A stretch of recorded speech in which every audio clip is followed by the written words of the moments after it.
أعوذ بالله من الشيطان الرجيم. بسم الله الرحمن الرحيم. إن الله فالق الحب والنوى يخرج الحي من الميت ومخرج الميت من الحي ذلكم اللہ فأنا تؤفکون. بے شک اللہ دانے اور گھٹلی کو چیرنے والا ہے، زندہ کو مردہ سے نکالنے اور مردہ کو زندہ سے نکالنے والا ہے. یہ اللہ ہے تو تم کہاں پھرے جاتے ہو. فالق الحب، دانے کو چیرنے والا. توحید نبوت کے بیان کے بعد اللہ تبارک و تعالی نے اپنے کمال قدرت، علم اور حکمت کے دلائل ذکر فرمائے، کیونکہ مقصود آدم اللہ تبارک و تعالی اور اس کی تمام صفات و افعال کی معرفت ہے، اور یہ جاننا ہے کہ وہی تمام چیزوں کا پیدا کرنے والا ہے، اور جو ایسا ہو وہ مستحق عبادت ہو سکتا ہے، نہ کہ وہ بت جنہیں مشرکین پوجتے ہیں. خشک دانے اور گھٹلی کو چیر کر ان سے سبزہ اور درخت پیدا کرنا، اور ایسے سنگلاخ زمینوں میں ان کے نرم ریشوں کو جاری کر دینا جہاں آہنی میخ بھی کام نہ کر سکے. اس کی قدرت کے کیسے عجائبات ہیں. وہی اللہ کریم دانے اور گھٹلی کو چیر کر سبزہ اور درخت بنا دیتا ہے، اور زندہ کو مردہ سے نکالتا ہے، جیسے کہ جاندار سبزہ کو بے جان دانے اور گھٹلی سے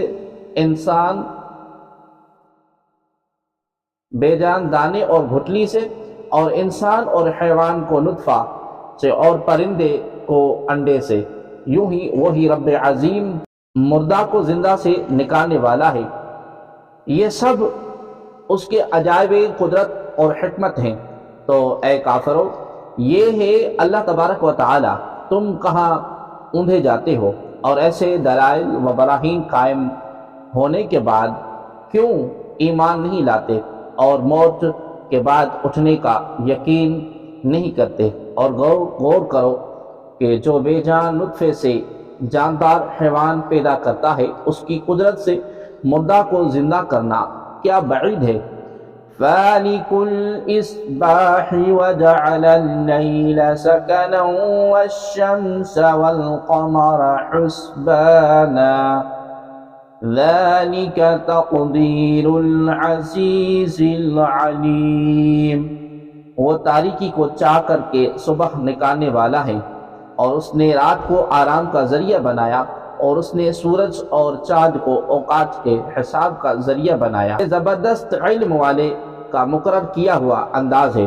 فالق الاصباح، تاریکی کو چاہ کر کے صبح نکالنے والا.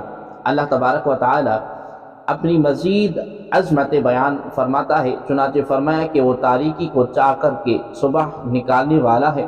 چنانچہ صبح کے وقت مشرق کی طرف روشنی دھاگے کی طرح نمودار ہوتی ہے، اور ایسا معلوم ہوتا ہے کہ اس خط نے تاریکی چاک کر دی. یہ بھی اس کی قدرت ہے. نیز اس نے رات کو آرام کا ذریعہ بنایا کہ مخلوق اس میں چین پاتی رہے، اور دن کی تھکاوٹ اور ماندگی کو استراحت سے دور کرتی ہے، اور شب بیدار زاہد تنہائی میں اپنے رب تبارک و تعالی کی عبادت سے چین پاتے ہیں. نیز اس نے سورج اور چاند کے اوقات کے حساب کا ذریعہ بنایا کہ ان کے دورے اور سیر سے عبادت و معاملات کے اوقات معلوم ہوتے ہیں. مثلا چاند سے قمری مہینے اور سورج سے شمسی مہینے بنتے ہیں. چاند سے اسلامی عبادت اور سورج سے موسموں اور نمازوں کا حساب لگتا ہے، غرضی کہ ان میں عجیب قدرت کی کرشمیں ہیں. یہ سب زبردست علم والے کا مقرر کیا ہوا انداز ہے. آیت سے معلوم ہوا کہ علم ریاضی، علم نباتات، علم فلکیات، علم حیوانات بھی بہت اعلیٰ علوم ہیں کہ ان سے رب تبارک و تعالی کی قدرت کاملہ ظاہر ہوتی ہے. اللہ تبارک و تعالی نے آسمانی اور زمینی چیزوں کو اپنی قدرت کا نمونہ بنایا۔ حضرت مسلم بن یسار رضی اللہ تعالی عنہ فرماتے ہیں کہ نبی مکرم صلی اللہ علیہ وآلہ وسلم یہ دعا کرتے تھے کہ اللہم فالق الاصباح وجاعل اللیل سکنا والشمس والقمر حسبانا اقض عنی الدین واغننی من الفقر ومتعنی بسمعی وبصری وقوتی فی سبیلک۔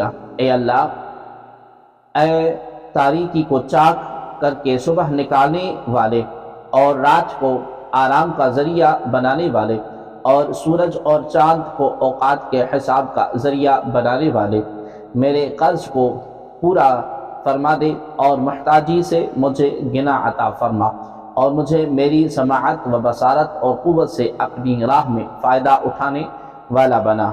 وَهُوَ الَّذِي جَعَلَ لَكُمُ النُّجُومَ لِتَهْتَدُوا بِهَا فِي ظُلُمَاتِ الْبَرِّ وَالْبَحْرِ قَدْ فَصَّلْنَا الْآيَاتِ لِقَوْمٍ يَعْلَمُونَ۔ وَهُوَ الَّذِي أَنشَأَكُم مِّن نَّفْسٍ وَاحِدَةٍ فَمُسْتَقَرٌّ وَمُسْتَوْدَعٌ قَدْ فَصَّلْنَا الْآيَاتِ لِقَوْمٍ يَفْقَهُونَ۔ اور وہی ہے جس نے تمہارے لیے ستارے بنائے تاکہ تم ان کے ذریعے خشکی اور سمندر کی تاریکیوں میں راستہ پاؤ۔ بے شک پتہ تھی بابا، بے شک ہم نے علم والوں کے لیے تفصیل سے نشانیاں بیان کر دیں، اور وہی ہے جس نے تم کو ایک جان سے پیدا کیا، پھر کہیں ٹھکانہ ہے اور کہیں امانت رکھے جانے کی جگہ ہے۔ بے شک ہم نے سمجھنے والوں کے لیے نشانیاں تفصیل سے بیان کر دیں۔ وَهُوَ الَّذِي أَنشَأَكُم مِّن نَّفْسٍ وَاحِدَةٍ، اور وہی ہے جس نے تم کو ایک جان سے پیدا کیا۔ اس آیت کا خلاصہ یہ ہے کہ وہی ہے جس نے تم کو ایک جان یعنی حضرت آدم علیہ السلام سے پیدا کیا، پھر ماں کے رحم میں یا زمین میں اور تمہارا ٹھکانہ بنایا، اور باپ کے پیٹھ یا زمین کے اندر تمہارے لیے امانت رکھے جانے کی جگہ بنائی۔ بے شک ہم نے سمجھنے والوں کے لیے اپنی قدرت کی نشانیاں تفصیل سے بیان کر دی۔ وَهُوَ الَّذِي أَنزَلَ مِنَ السَّمَاءِ مَاءً فَأَخْرَجْنَا بِهِ نَبَاتَ كُلِّ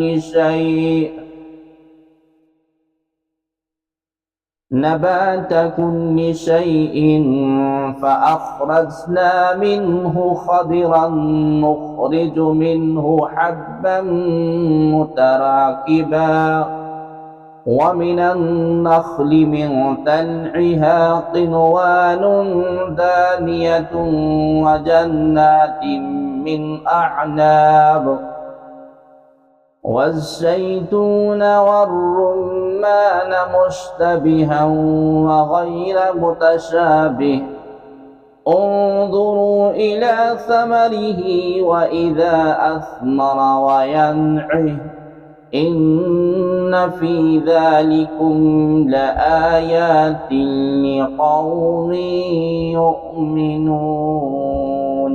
اور وہی ہے جس نے آسمان سے پانی اتارا، پھر ہم نے اس کے ذریعے ہر اگنے والی چیز نکالی، تو ہم نے اس سے سرسبز کھیتی نکالی جس میں سے ہم ایک دوسرے پر چڑھے ہوئے دانے نکالتے ہیں، اور کھجور کے ابتدائی کچے شگوفوں سے کھجور کے خوشے نکلتے ہیں جو پھلوں کی کثرت سے لٹکے ہوئے ہوتے ہیں، اور انگور کے باغ اور زیتون اور انار نکالتے ہیں جو کسی وصف میں ایک دوسرے سے ملتے ہوتے ہیں اور کسی وصف میں جدا ہوتے ہیں۔ تم درخت کے پھل اور اس کے پکنے کی طرف دیکھو جب وہ پھل دے، بے شک اس میں ایمان والوں کے لیے نشانیاں ہیں۔ وَهُوَ الَّذِي أَنزَلَ مِنَ السَّمَاءِ مَاءً، اور وہی ہے جس نے آسمان سے پانی اتارا۔ سبحان اللہ، اللہ تبارک و تعالی نے اپنی قدرت کی کیسی عظیم دلیلیں بیان فرمائی کہ دیکھو پانی ایک ہے، اور جس زمین سے سب کچھ اگ رہا ہے وہ ایک ہے، لیکن اللہ تبارک و تعالی نے اس سے جو چیزیں اگائی وہ قسم قسم اور رنگارنگ کی ہیں۔ تو جو رب تبارک و تعالی ایک پانی سے اتنی قسم کی سبزیاں پیدا فرمانے پر قادر ہے، تو وہ ایک سور کی پھونک سے سارے عالم کو مارنے اور زندہ کرنے پر بھی قادر ہے، لہذا قیامت برحق ہے۔ وَجَعَلُوا لِلَّهِ شُرَكَاءَ الْجِنَّ وَخَلَقَهُمْ وَخَرَقُوا لَهُ بَنِينَ وَبَنَاتٍ بِغَيْرِ عِلْمٍ سُبْحَانَهُ وَتَعَالَى عَمَّا يَصِفُونَ۔ اور لوگوں نے جنوں کو اللہ تبارک و تعالیٰ کا شریک بنا لیا، حالانکہ اللہ نے تو ان جنوں کو پیدا کیا اور لوگوں نے اللہ کے لیے جہالت سے بیٹے اور بیٹیاں گڑ لی، حالانکہ اللہ تبارک و تعالیٰ کی بیان کی ہوئی چیزوں سے ان کی بیان کی ہوئی چیزوں سے پاک اور بلند ہے۔ وَجَعَلُوا لِلَّهِ شُرَكَاءَ الْجِنَّ، اور لوگوں نے جنوں کو اللہ کا شریک گھڑ لیا۔ ارشاد فرمایا کہ سابقہ آیات میں بیان کردہ دلائل قدرت اور عجائب حکمت اور اس انعام اور اکرام اور ان نعمتوں کے پیدا کرنے اور عطا فرمانے کا تقاضا یہ تھا کہ اس کریم کارساز پر ایمان لاتے، لیکن اس کے بجائے بت پرستوں نے یہ ستم کیا کہ جنوں کو خدا تبارک و تعالیٰ کا شریک قرار دیا کہ ان کی اطاعت کر کے بت پرست ہو گئے اور اللہ تبارک و تعالیٰ کے لیے معاذ اللہ بیٹے اور بیٹیاں گھڑ لی، حالانکہ اللہ تبارک و تعالیٰ ان کی بیان کی ہوئی چیزوں سے پاک اور بلند ہے اور یہ چیزیں اس کی شان کے لائق نہیں ہیں۔